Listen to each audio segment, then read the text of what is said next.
Igsoon kabantay baka sa atong situations karon sa kalibutan. Kung unsa ang kahiligan sa mga katawhan regarding sa pag-alantaw og mga video sa social media, ang ilang interest is kanang makakita og bag-o nga viral nga video na makahatag sa ilaha og dili maayo ug makapadala sila ngadto sa pagpakasala.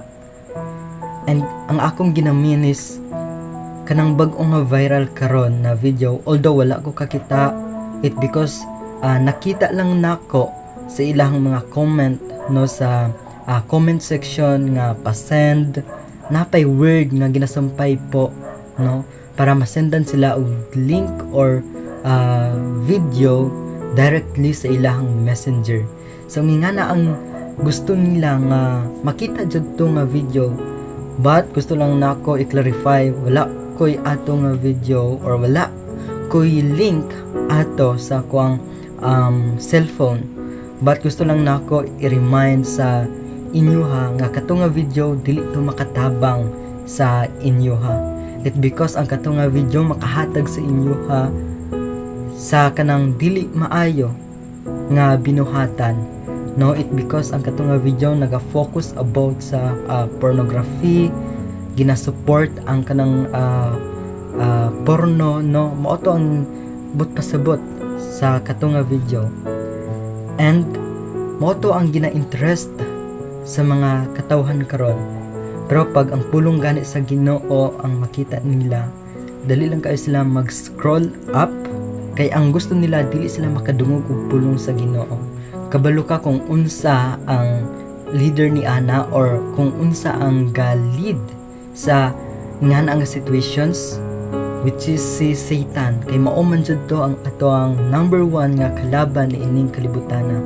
No, gintudluan kaniya nga dili nimo makita ang mga gasangyaw or gaspread sa pulong sa Ginoo sa social media, it because ang desire niya no para madala kaniya ngadto sa kalaglagan.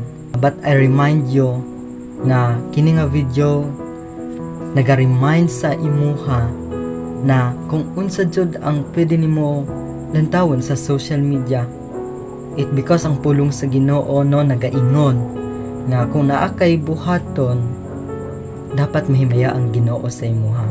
Ana gani ang pulong sa Ginoo sa Proverbs chapter 12 verse 1. Ana siya, ang tawo nga nagmahal sa kaalam buot nga pahibaloon siya kun masayop siya, apan ang buang-buang masuko kun badlungon.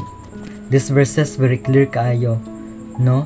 Ana siya, ang tawo nga nagmahal sa wisdom or knowledge kanang kabalo siya no kung unsa jud ang mali nga dili niya buhaton or kung unsa man nang iyang ginadapigan which is ang kaayo.